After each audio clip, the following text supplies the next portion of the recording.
बरेली अब safe city, व्यापारी से रंगदारी नहीं वसूली जाती, सीएम योगी। आदाब, आप देख रहे हैं अपना मनपसंद यूट्यूब चैनल तेज बरेली न्यूज। पहले की सरकार को बताया अराजकतावादी, जातिवादी और तमंचावादी।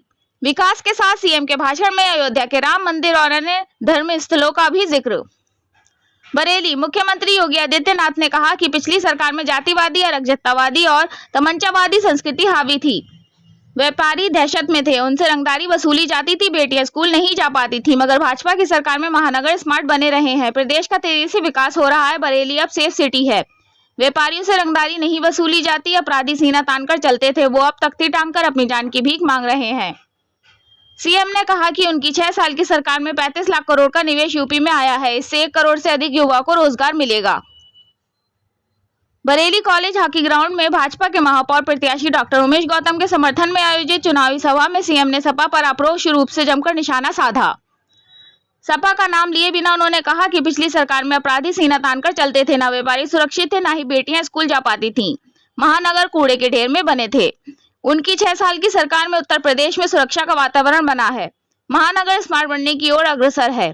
बरेली भी स्मार्ट सिटी के रूप में अपनी पहचान बना रहा है। पिछली सरकार में तमाम प्रयास करने पर भी 1700 करोड़ का निवेश नहीं आया था, वहीं उनकी सरकार में 35 लाख करोड़ का निवेश आ चुका है। इस निवेश से 1 करोड़ से अधिक रोजगार के अवसर उत्पन्न होंगे। मुख्यमंत्री ने कहा कि उनकी सरकार ने व्यापारियों को 10 लाख की सुरक्षा का कवर बीमा दिया है। अब कोई भी अपराधी व्यापारियों से रंगदारी नहीं वसूल कर सकेगा। ये सब डबल इंजन की सरकार का करिश्मा है। अगर इसमें ट्रिपल इंजन भी जुड़ जाए तो सोने पर सुहागा होगा। सीएम ने कहा कि दिल्ली और लखनऊ से मिले धन का दुरुपयोग ना हो, इसके लिए नगर निगम, नगरपालिका और नगर पंचायतों में ट्रिपल इंजन की सरकार बनना जरूरी है। भाजपा प्रत्याशी डॉक्टर उमेश गौतम का मन से नाम लेते हुए सीएम ने कहा कि इनके मेयर बनने से सरकारी धन का बंटरबाट नहीं होगा, बरेली स्मार्ट सिटी बनेगा, सरकार का धन सड़क और नाली निर्माण में लगेगा। सीएम योगी आदित्यनाथ ने कहा कि अयोध्या में श्री राम मंदिर निर्माण के लिए आंदोलन होते थे, अब मर्यादा पुरुषोत्तम भगवान श्री राम मंदिर का निर्माण इसी साल के अंत तक बनकर तैयार हो रहा है। अयोध्या में श्री राम मंदिर के साथ ही बनारस में काशी कॉरिडोर, नैमिषारण्य और मथुरा में भगवान श्री कृष्ण मंदिर का निर्माण भी भव्यता के साथ बनेगा। भाजपा सरकार में धर्मस्थलों का तेजी से विकास हो रहा है। जनता इस विकास को गति देने के लिए नगर निगम, नगरपालिका और नगर पंचायतों में भी भाजपा की सरकार बनवाए। इससे पहले अन्य वक्ताओं ने भी सभा को संबोधित किया। सभा में प्रभारी मंत्री जयवीर सिंह, क्षेत्रीय अध्यक्ष दुर्विजय सिंह, शाक्य प्रत्याशी डॉक्टर उमेश गौतम, पूर्व केंद्रीय मंत्री एवं सांसद संतोष गंगवार, वन मंत्री डॉक्टर अरुण कुमार, आमला सांसद धर्मेंद्र कश्यप, कैंट विधायक संजीव अग्रवाल, मीरगंज विधायक डीसी वर्मा, बिथरी विधायक डॉक्टर राघवेंद्र शर्मा, नवाबगंज विधायक डॉक्टर एमपी आर्य, फरीदपुर विधायक डॉक्टर श्याम बिहारी लाल प्रत्याशी समेत तमाम भाजपा पदाधिकारी शामिल थे। हेलीपैड पर किया स्वागत। बरेली पहुंचने पर सीएम का भाजपा प्रत्याशी डॉक्टर उमेश गौतम, महानगर अध्यक्ष देवेंद्र जोशी, अरुण कश्यप, विष्णु शर्मा, प्रभु दयाल लोधी, अधीर सक्सेना, डॉक्टर तृप्ति गुप्ता, प्रीतेश पांडे, सूर्यकांत मौर्य, अमरीश कठेरिया, तेजेश्वरी सिंह, विशाल गुप्ता, गौरव गुप्ता, पुष्पेंद्र शुक्ला, राहुल जायसवाल आदि ने स्वागत किया। रिपोर्ट जमीर अहमद। पहचान दिला रहे हैं और इसीलिए नगर निकाय चुनाव में आप सबसे अपील करने के लिए मैं आया हूं कि जैसे देश बदल चुका है, वैश्विक मंच पर भारत को एक नई पहचान मिली है, दुनिया की धारणा उत्तर प्रदेश के बारे में बदली है। दुनिया के अंदर जहां कहीं भी कोई संकट दिखाई देता है तो बड़ी आशा भरी निगाहों के साथ उसमें आपके बरेली का भी नाम आता है।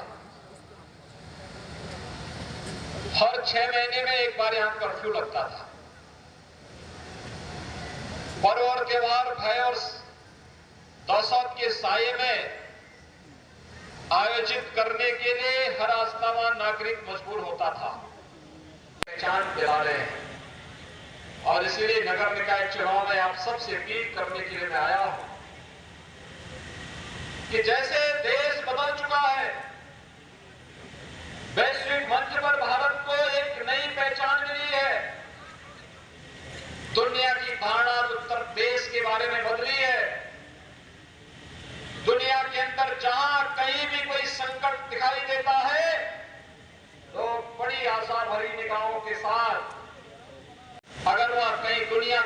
जाता था, लोग उसके बारे में बहुत अच्छी धारणा नहीं बना पाते थे। लेकिन पिछले 9 वर्षों के अंदर देश के अंदर प्रधानमंत्री मोदी जी के नेतृत्व में जो कार्य हुए, उसने न केवल भारत के बारे में बल्कि भारत के नागरिकों के बारे में भी अपनी धारणा को बदली है। वैश्विक मंच पर बल्कि भारत की अपनी स्वयं की आंतरिक स्थिति भी बहुत सुदृढ़ हुई है। एक सुरक्षित भारत, एक सुशासित भारत, विकास की प्रक्रिया के साथ तेजी के साथ आगे बढ़ता हुआ भारत, दुनिया की सबसे बड़ी अर्थव्यवस्था के रूप 50 करोड़ गरीबों को 5 लाख रुपए की स्वास्थ्य बीमा का कवर और कोरोना कालखंड में 80 करोड़ गरीबों को फ्री में राशन की सुविधा का लाभ जो आज भी प्राप्त हो रहा है, ये केवल भारत के अंदर हुआ है, दुनिया के अंदर कहीं नहीं हुआ है। कोई कल्पना ही नहीं कर सकता कि मात्र 9 वर्ष में 4 करोड़ गरीबों को देश के अंदर एक आवास मिल जाए। कोई कल्पना ही नहीं कर सकता है कि मात्र 4 वर्ष में देश के 9 वर्ष में देश के अंदर 8 करोड़ गरीबों को फ्री में उज्ज्वला योजना के कनेक्शन मिल जाए। IIT, एम्स, ये हमारी पहचान बनते जा रहे हैं और गरीब कल्याणकारी योजनाओं के बारे में भारत की कोई सानी नहीं। दुनिया का कोई देश आज भारत का मुकाबला करने के पैसा भी लाएगा और पैसे का उपयोग भी करेगा। इन सबको विजयी बनाने की अपील आप सबसे करते हुए आप सब मेरे साथ बोलेंगे, भारत माता